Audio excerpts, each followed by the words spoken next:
Hi there, my name is Hafsat Sani Sami and I'm the creator of Kweve the brand, but today I'll be your host for Create with Kweve. Create with Kweve is a safe space for dreamers, creative, and anybody who's on the verge of something new. Whether you're creating something, pivoting, or just seeking for inspiration, then this is for you. Today at Dream House, we have a very special guest. She is a visionary and a change maker in every sense of the word. A student of Harvard Business School, she carries a wealth of knowledge and experience, whether it is through her impact in fashion with her brand Pink Fleur, or her passion for education through the Salihijo Foundation. Zainab is a woman who is bold in every step that she takes, and it is an honor to have her today having this conversation with us.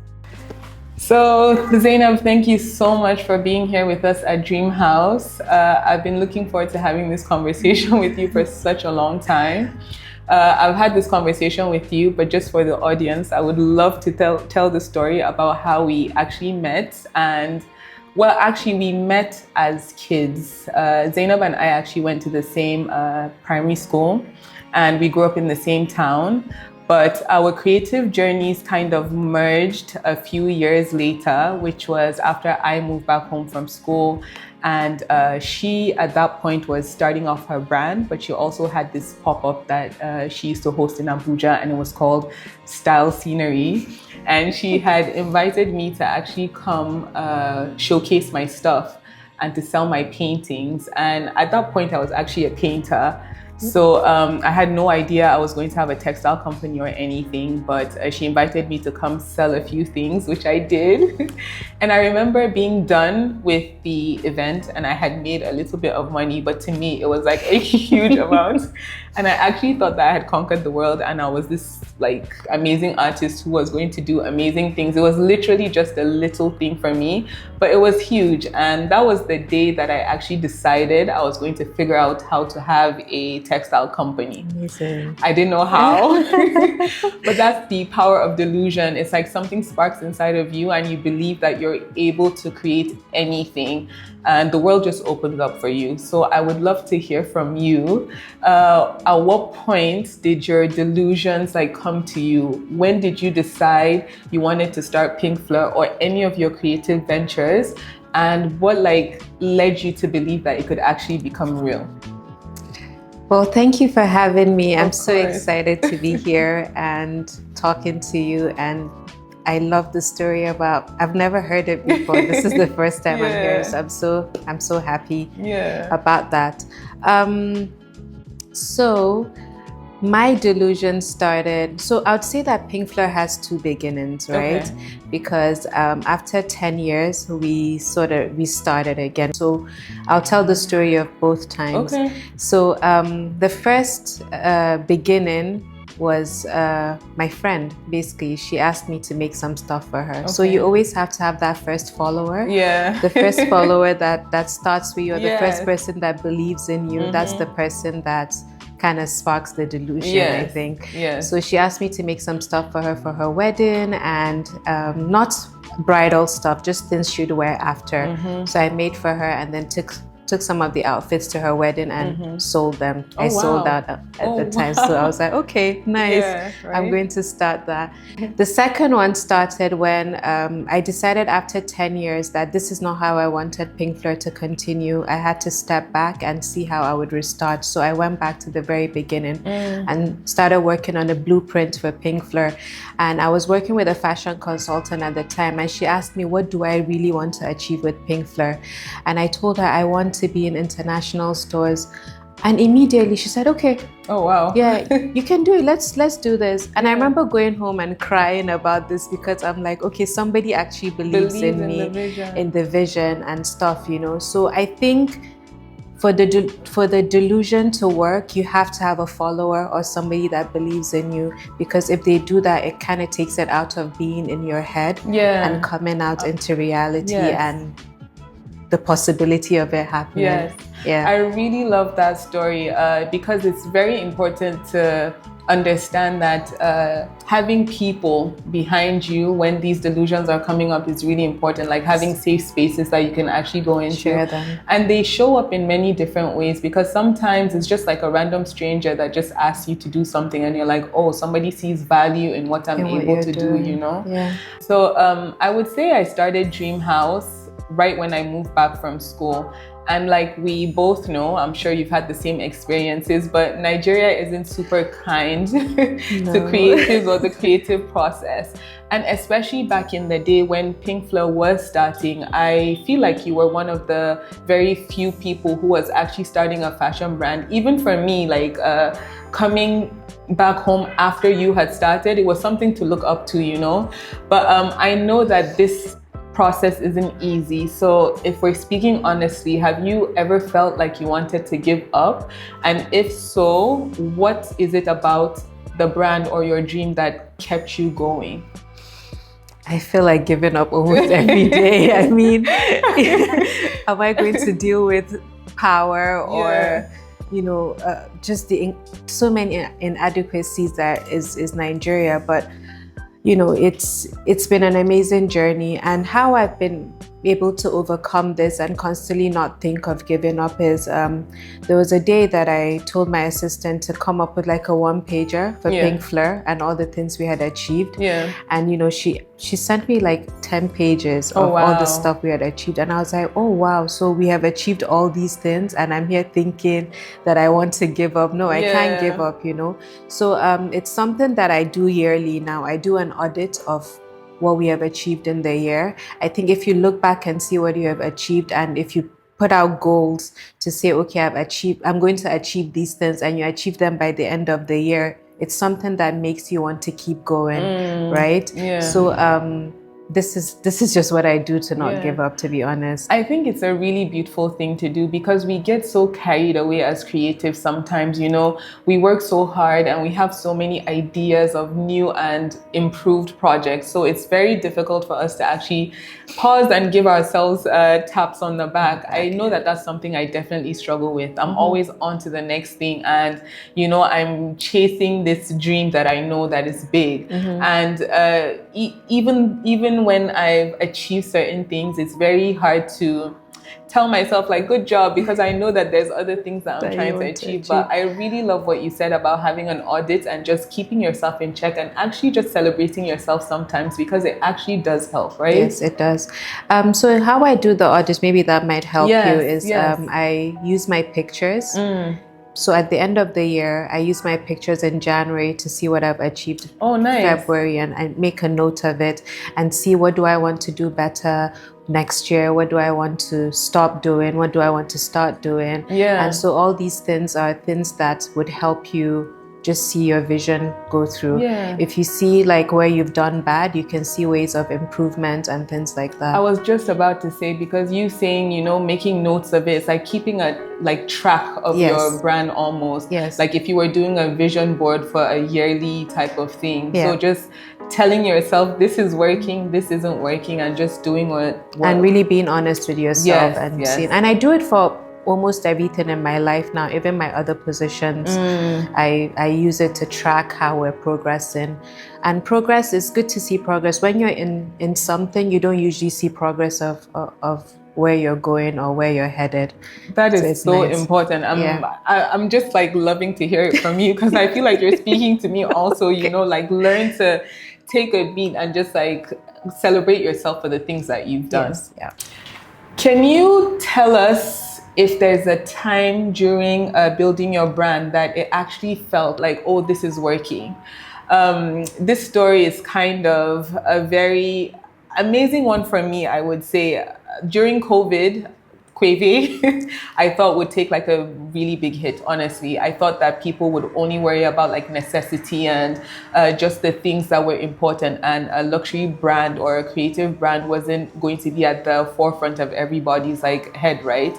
But in going through COVID, I realized that I had to even learn how to dream bigger, not believe that I would be limited by the things that go on in my environment, but also understand that the world is a global market at this point, and there's just different ways in which you can present yourself or different markets to exist in. Can you just tell us of a time where everything clicked and you felt like Pink Flirt is actually working, like this is actually going to become something amazing?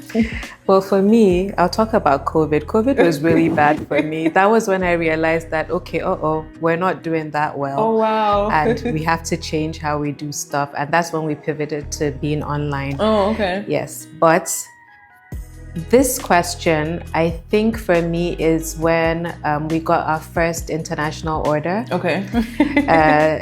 A big store in America ordered 100 pieces of our shirts. Wow. And I was like, oh, wow. So somebody actually likes these things, you know? So it's almost like validation that there are people out there that want it. And then they ended up ordering even more. Yeah. And now we've become like a brand that they order from every quarter. That is amazing. Yes, that is so amazing. After all the hard work and everything, and this story, right, it's a story of I was actually wearing the shirt and somebody saw me wearing the shirt and said, I think this particular brand would love this shirt. Oh, wow. And so I keep telling brands that don't wait to do something excellent when you get an order. Be excellent all the time, so that anytime that you're seen, anywhere that you're seen, people would want your stuff because you're already ready to. This is amazing. And I just hope that the brands that are listening to us really hear this. It's like you need to show up excellent all the time. It's more important to have quality work than quantity in work is what I always say. I feel like that's one of the mistakes that I made starting up. I had a bunch of products. I tried everything. I'm such a creative and my mind moves so quickly. So all the time I'm trying to try out different things. I could be thinking about one thing today and then wanting to try tomorrow. Yeah, same. But then, which I guess will never stop in a sense, right? Because we're creatives and that's how our brain works. To be honest. But I think it's very important to find products that work and perfect them and then just put them out into the market, because it could be that one product that's just like absolutely done well that actually sets everything off. Okay. Sorry. It's okay. It's good to also know your strengths. So if you know what your strengths are, you can build on that. And if you know what your weaknesses are, you can get other people that can actually help you with those things. So I think doing a self-analysis, a self-development, to know these things. I mean, being a creative is amazing and you're able to come up with these things, but you should have somebody. For me, it was finance that was really bad. So I had to get someone to come and say, so we don't have the funds to do this. Which is very important because we get ahead of ourselves all the time. So it's important to have someone tell you, like, listen, I know you have ideas. Hold on. Now might not be the best time. Yes. So the next thing I would love to speak to you about is the villains of creativity, because at every point of our journey, I feel like we come face to face with our villains, whether they're our own personal insecurities or just the external factors, the people who don't understand our journeys, the things that we have to face in the process of creation. So I would like to hear from you what you think your greatest villain is and how you've been able to overcome this villain. My greatest villain is myself, I think. So imposter syndrome. I didn't know what it was. The first time I came across the word was about 3 years ago. Oh, wow. So I hadn't known what it was before, and I was constantly criticizing myself. Oh, you're not good enough. This is not good. You have to do better. I mean, for me, I don't really listen to what people say outside because I don't even have an avenue to listen to it. So I ignore that a lot. So, but within myself, I'll keep criticizing and say this isn't good enough. And I felt like I wasn't moving, forward and things. So when I came across the word imposter syndrome, I was like, this is exactly what I have, and I need to work on that, So I started working on myself and saying good things to myself and saying I'm good enough. I can do this. I've created good things, and I think that really helps a lot. I also heard that a lot of women get imposter syndrome, but Oh, wow. not men. Yes, Men. because men have audacity, right? Yes. But with a woman, there are just so many different factors So that you many have factors. to consider. Yes. But it's so beautiful what you said about putting a name to your villain or understanding what it is, because I feel most times that's half of the job done. Yes. If you know what the issue is, then you're able to rectify it. Yeah. As far as villains go, I feel like I struggled with both myself. At first, it was the external, sorry, just insecurities. Like every time I would put out a painting, a piece of art, like anything, I would just worry so much about how others would perceive what I'm trying to put out. But then in growing, I realized, honestly, I don't really care too much about the external, and it's more about me. Am I comfortable in the message that I'm putting out? Am I feeling like I'm good enough? Like it was all about me. Once you're able to come out of your head a little bit, then you see that it's not as bad as you're really thinking. Yes. And these villains are always going to be there. So in a sense, I've realized that I have to find a way to coexist with my villains, because with every new project and every new thing you do, you're always going to feel insecure in some type of way. The way it's going to be received, have you done your best, like all of these things. But once you're comfortable with knowing that these things are going to come up, but you're still very confident and sure in yourself, I think that helps a lot in the process. It really does. And I kind of, when I'm doing the process now, I think that, okay, it's no longer, this is not good enough. Yes. It's how do I improve it to be better after this time, right? Perspective. And it's always like an ongoing process. Yes. So it's every day you have to keep reminding yourself that. So it's not just one time. And I think that really helps. I love that. It's very difficult sustaining businesses here in Nigeria, whether it's the power situation or just the environment, specifically for creative businesses. So I'm very impressed with what you've done with Pink Floyd, to be honest. It's been over 10 years that you've been open for business.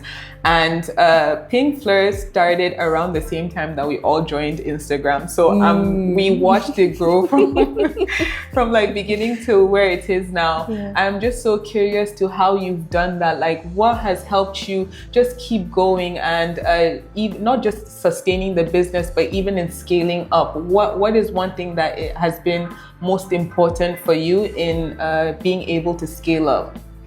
I feel the first thing is consistency. You just have to keep going. Yes. Like the difference between the brands that grow are the ones that keep going. And the ones that stop, they just don't grow. So if you keep going, you're going to break through, right? But when we were growing, I realized that there was a time that we were making so many sales. Like we were selling 10,000 pieces of an outfit. We came up with this redefined era and Buba, where we sold so many pieces. And I thought, you have a piece, right? So I thought, because we have sold so many pieces, that we had really made it. Yes. So when growth was getting like a lot more, I realized we were struggling because we were not profitable. Like I had just done pieces and just put a price on it without really thinking about the business aspect of it and things like that. And that nearly put us out of business. So I had to go back to school to understand numbers, to understand money, to understand how businesses are run. So I think constantly giving yourself self-knowledge and constantly growing in the aspects of reading and just getting more knowledge and understanding of what businesses look like is something that business owners should do. I had read somewhere that one of the habits of billionaires is reading at least 20 pages a day. I was like, okay, I want to be a billionaire. Let me start doing that, right? Pages, but yes, I've incorporated that in my life now. I read 20 pages every day and on it's a topic. helpful, Oh, and definitely. visibly helpful, because we see in a sense how your business keeps growing. Yeah. And I've been seeing even the new series that you do on your Yeah, stories. the money series. If you don't follow her, you should. We're going to link her pages soon. But no, it's interesting to see, and I think community also helps. Just having people that you can kind of have these conversations with. Definitely. I feel like every time I speak to a creative or anybody who has some sort of business, we're able to exchange things that we've learned, right? Whether it is if you've had a setback in something and you're able to tell me about it so that I do it differently. So I think having community is also very important. Very important, which goes hand in hand in obviously learning and just getting more knowledge and reading. Definitely. Reading is also honestly one of the most interesting things that I like to do as well. Not just about creative businesses, but just how to be a billionaire. Not necessarily, but how to make myself or position myself in a way to where knowledge is finding me. I'm open enough to receive the knowledge, because that's the thing also, right? Yeah. Sometimes you have so much information, but if you're not open in receiving it, then it really doesn't matter.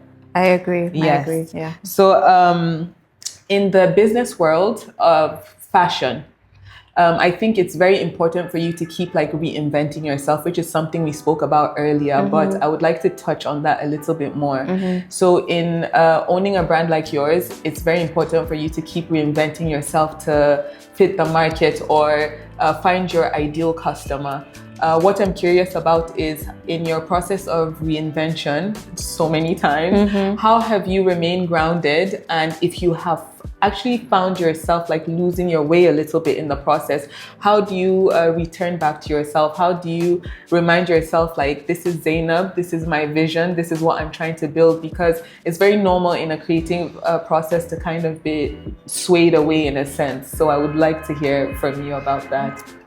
So I've clearly defined what my visions and missions and core values are, and also our brand DNA. So we have a document that, you know, I keep going back to in case I feel like this is not something that aligns with what the brand wants.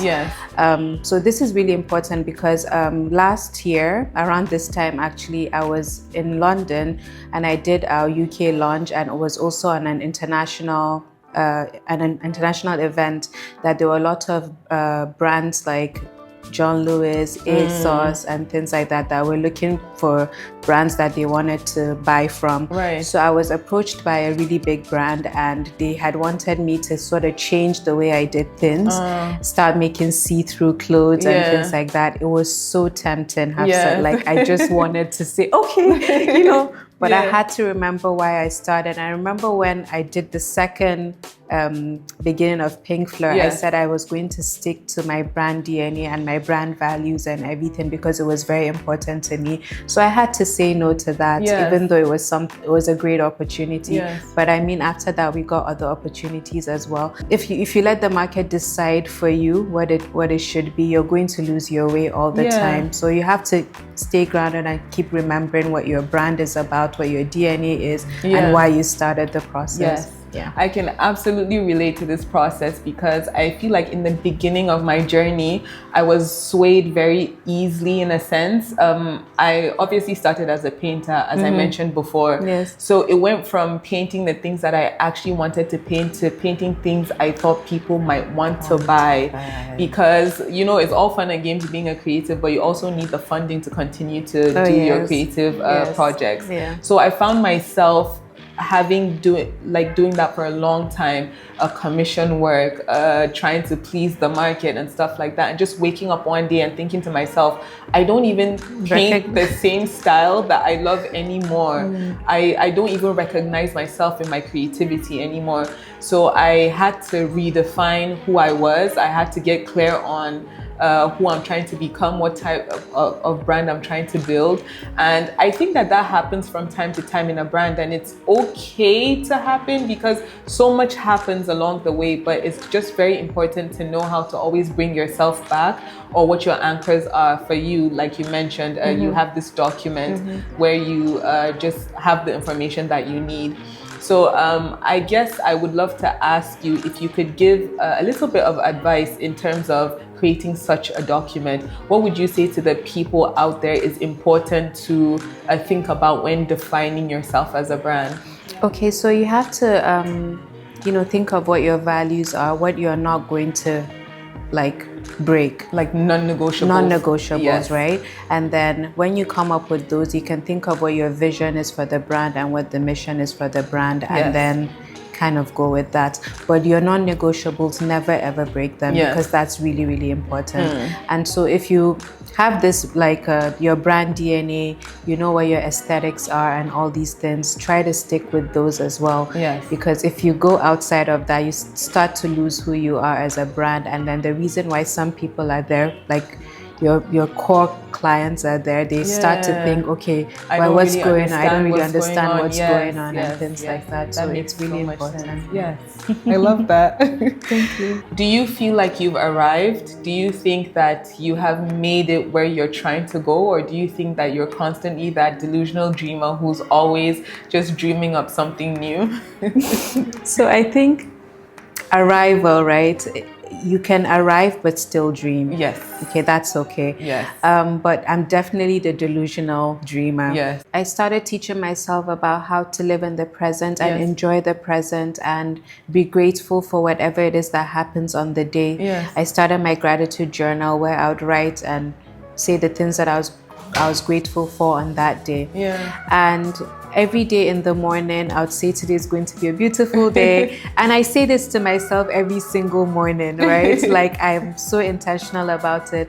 And then I go out, live my day, and come back in the night after I pray and everything. That's the last thing I would say as well, is talk about all the things that went well, that could have gone bad, and thank God for that. And then, so I'm really living the present now, because if we live in the past or the future, where it's either like so anxiety or trauma, so much worry, but living in the present has made me so much happier and so much comfortable in my skin and everything. I love this, and I can absolutely relate. So there's this author that I read a book from. Her name is Julia Cameron. Okay. And this book is called The Artist Way. And she swears by this, and I also swear by it.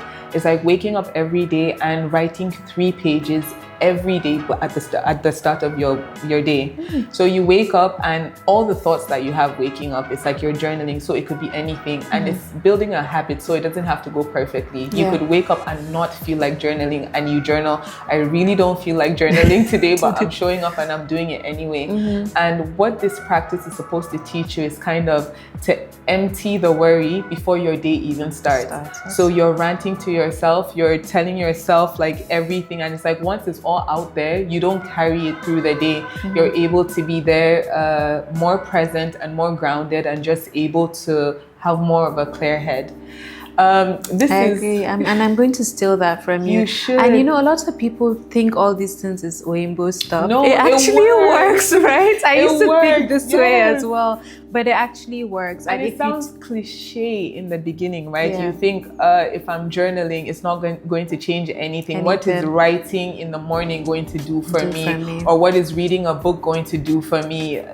But these things actually work. They're daily practices, right? And actually, I'm so glad that this conversation has come up.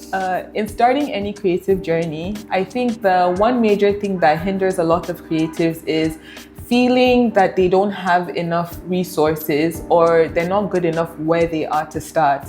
I honestly started Quave with my NYSC allowance. Same. And during this time, it was 18,500. I'm sure it was the same for you too. Same. But I got my first 18,500, and I was like, I'm going to go buy a canvas, some paint, and some brushes. And things were actually affordable then. So I was able to actually buy these things. And that's where it started. It started with a small amount of 18,000 naira and a solid dream. Like, I told myself I was going to be an artist and I'm going to figure it out.